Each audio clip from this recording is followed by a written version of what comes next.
안녕하십니까, 미린입니다.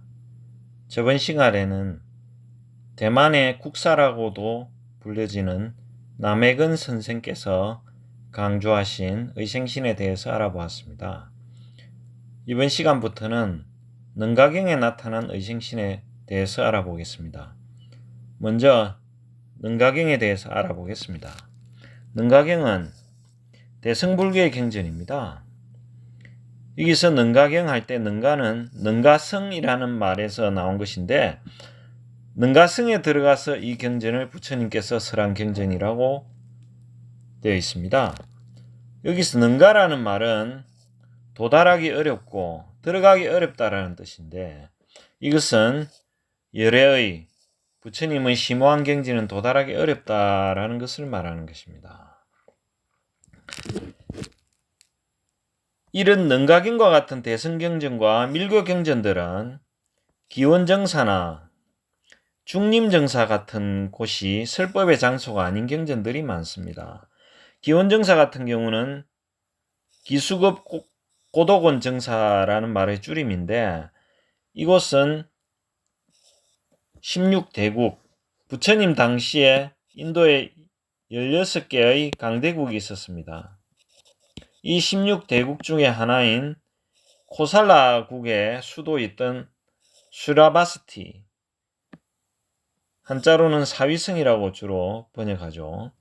오늘날의 우타라 프라데시주의 슈라바스티에 있었던 사찰입니다. 사찰 건물 같은 것은 거의 남아있지 않지만은 그 터는 지금도 있습니다.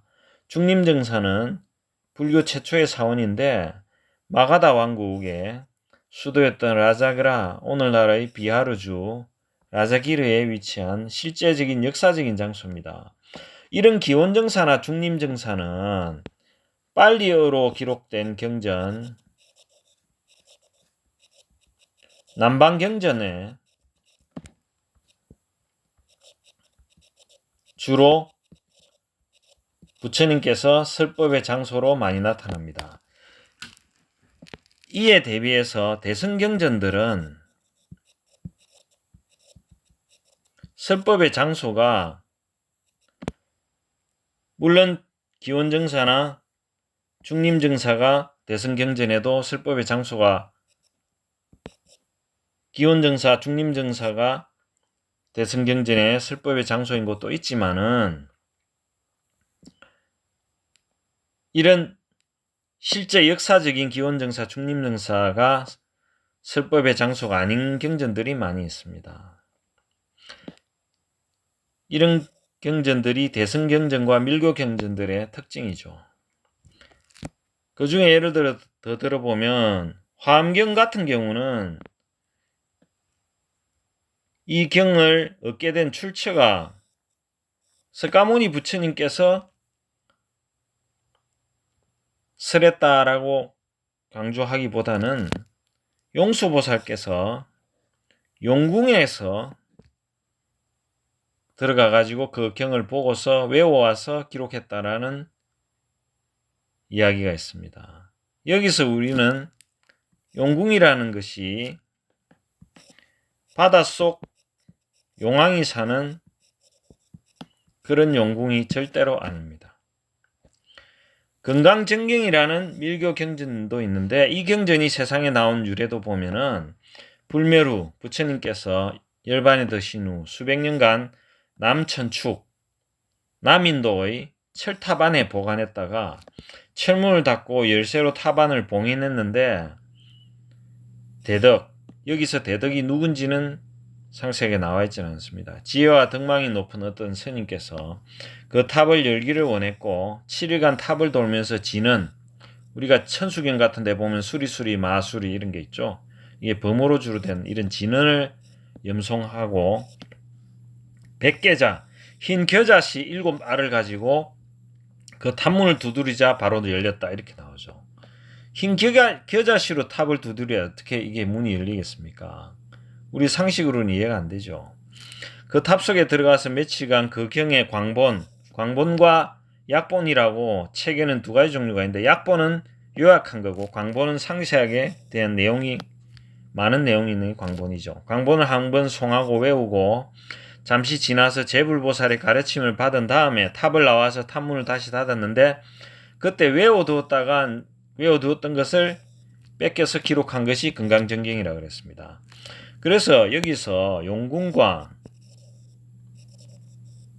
철탑과 능가성 이런 곳은 지리상의 실제 장소가 아닙니다. 지구상에 있는 그런 장소가 아니라는 것입니다.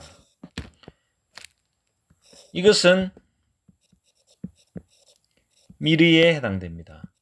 미리라는 것은 비밀할 밀자 뜻의자인데 비밀한 뜻이 숨어져 있는 것입니다.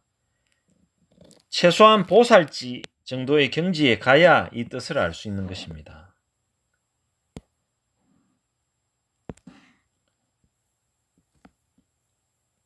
이 용궁이나 철답이나 능가성이 뭐냐고 물으면 어떤 분은 이렇게 답할 수도 있겠죠. 마음이라고.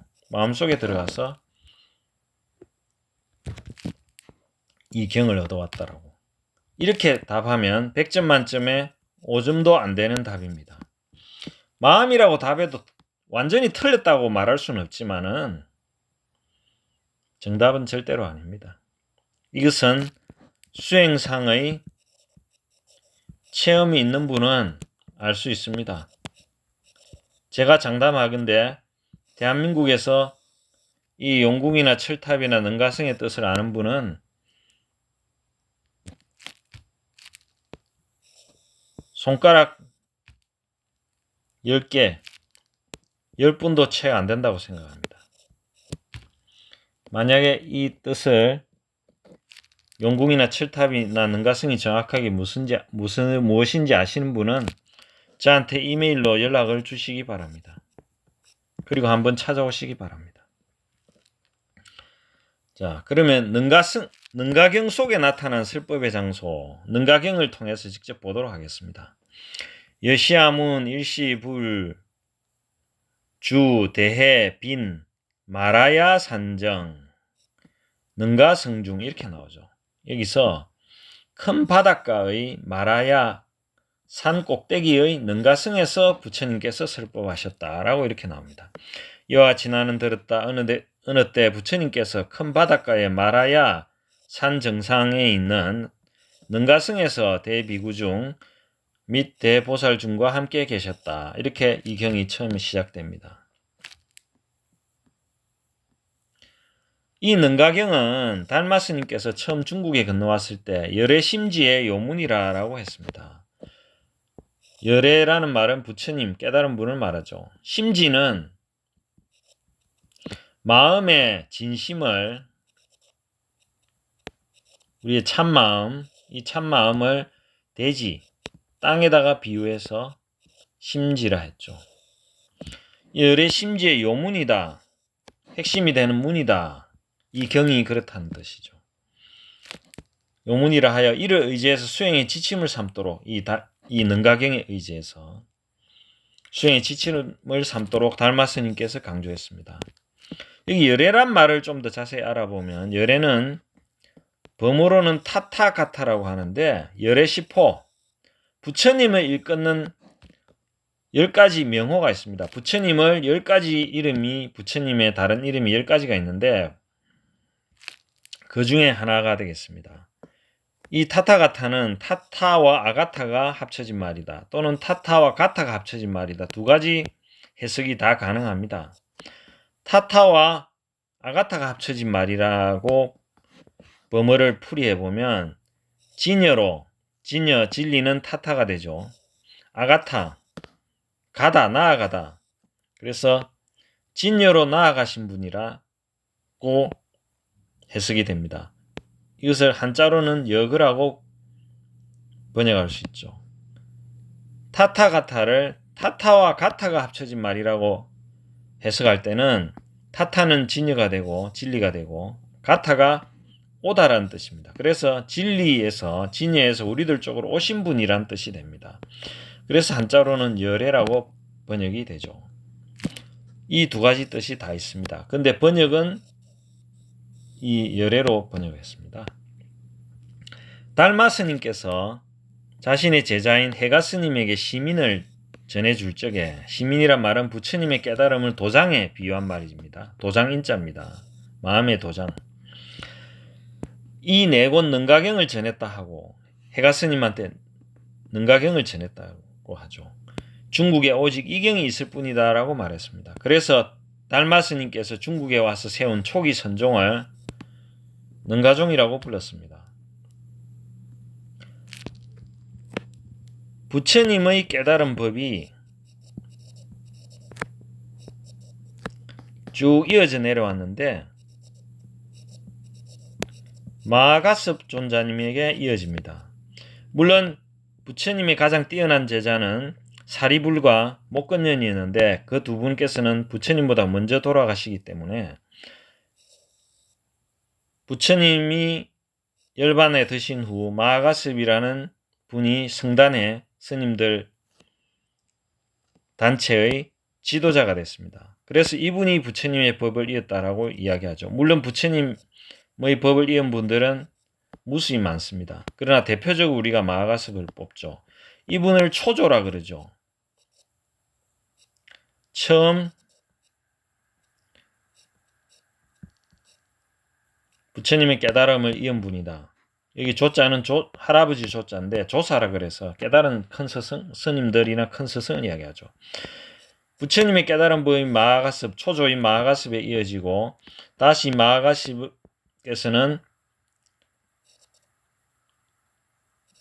아난존자에게 이 법을 있게 합니다. 아난존자는 부처님의 사촌 동생이죠.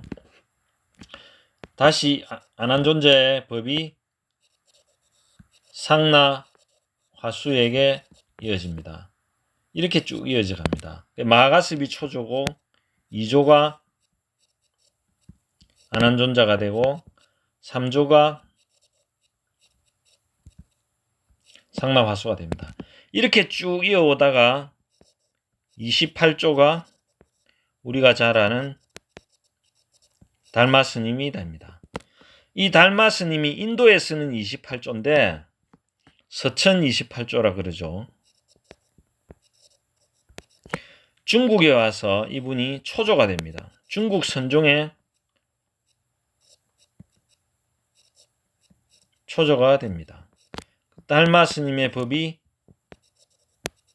2조인 해가한테 이어지고 다시 3조인 성찬, 4조인 도신,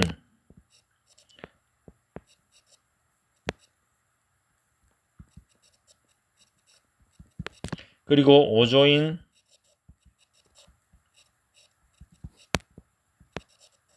홍인, 그리고 6조 단경으로 유명한 6조인 해능, 이렇게 법이 이어집니다. 5조인 홍인 대사 때에 이르러서 이분 다소 난해하고 복잡한 이 능가경 대신에 간명한 내용으로 되어 있는 건강경을 수지 독송, 항상 잊지 않고 독송하도록 권해서 이 건강경이 선수행에 큰 역할을 하게 됩니다. 그렇지만 이 오조 홍인 스님 이전에는 사실은 능가경을 중요시했죠.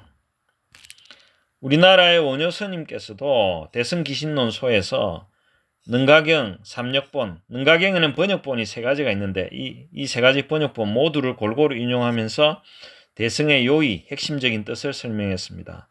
여러 경론들을 두루 인용하면서도 유독 능가경을 가장 많이 인용했습니다. 그만큼 능가경이 중요한 경이 되겠습니다. 핵심을 또 가지고 있는 경이 되겠습니다. 능가경은 열애장과 유식학파, 선종과 깊은 연관이 있습니다. 여기서 열애장이란 말은 여기 장자가 감출 장자인데 그러니까 열애가 감춰져 있단 말입니다. 무슨 뜻이냐면 모든 중생의 마음속에는 모든 생명들, 중생이라 그러죠. 모든 생명들은 그 마음속에 열애가 감춰져 있단 말입니다. 그래서 열애장은 또 불성과 같은 말인데 불성이란 말은 산스크리트, 버머, 붓다 다투를 한자로 번역한 말입니다. 불성은 붓다라는 산스크리트, 다투라는 산스크리트, 이것이 합쳐진 붓다 다투를 번역한 말인데 붓다는 부처란 뜻, 즉 깨달은 자란 뜻이고 다투는 본래의 뜻은 구성요소, 구성조건이란 뜻입니다. 그래서 이 다투를 영어로는 element, principle 등으로 번역합니다. 중국에서 이 붓다 다투를 번역할 때 불성으로 번역했습니다. 근데 이 불성이란 것은 한자로 보면 부처의 본성이란 뜻으로 이해되죠, 사실은. 그렇지만은 산스크리트의 붓다 다투의 본래 뜻으로 보면은 본래는 부처를 이루는 구성요소, 부처를 이루는 조건, 부처가 될 요소, 조건을 뜻하는 말이 되겠습니다. 이 불성은 열애장과 같은 뜻입니다. 대승불교에서는 모든 생명, 즉 중생은 본래 부처와 똑같은 불성이 갖춰져 있다고 주장합니다. 특히 대승불교 경전인 대반열반경에는 이런 구절이 있는데 일체중생 시류불성, 일체의 모든 중생은 모두 불성을 가지고 있다. 이렇게 말했습니다. 대승불교에서는 중생의 마음의 구조에 대해서 마음은 본래 청정하여 부처가 될 수 있는 종자, 씨앗, 요소를 갖추고 있으나 마음을 더럽히게 하는 근심걱정에 뒤덮여 더러워졌을 뿐이다. 이 더럽혀져 있는 번뇌를 떨어내어 더러움이 완전히 없어져 청정해졌을 때, 즉 부정적인 까르마, 업을 정화해서 맑아졌을 때가 부처가 된다. 성불이라고 말할 수 있다라고 이야기합니다. 이러한 견해는 대승불교의 가장 대표적인 사상인데 열애장 사상이 되겠습니다. 열애장 사상에서는 모든 중생은 본래부터 열애, 부처가 될 수 있는 가능성을 가지고 있다는 것을 주장했으며 이 가능성을 열애장이라고 했습니다. 열애장은 본질적으로 불성 또는 진여와 동일한 개념이 되겠습니다. 이번 시간에는 여기까지 하겠습니다. 들어주셔서 감사합니다. 성불하십시오.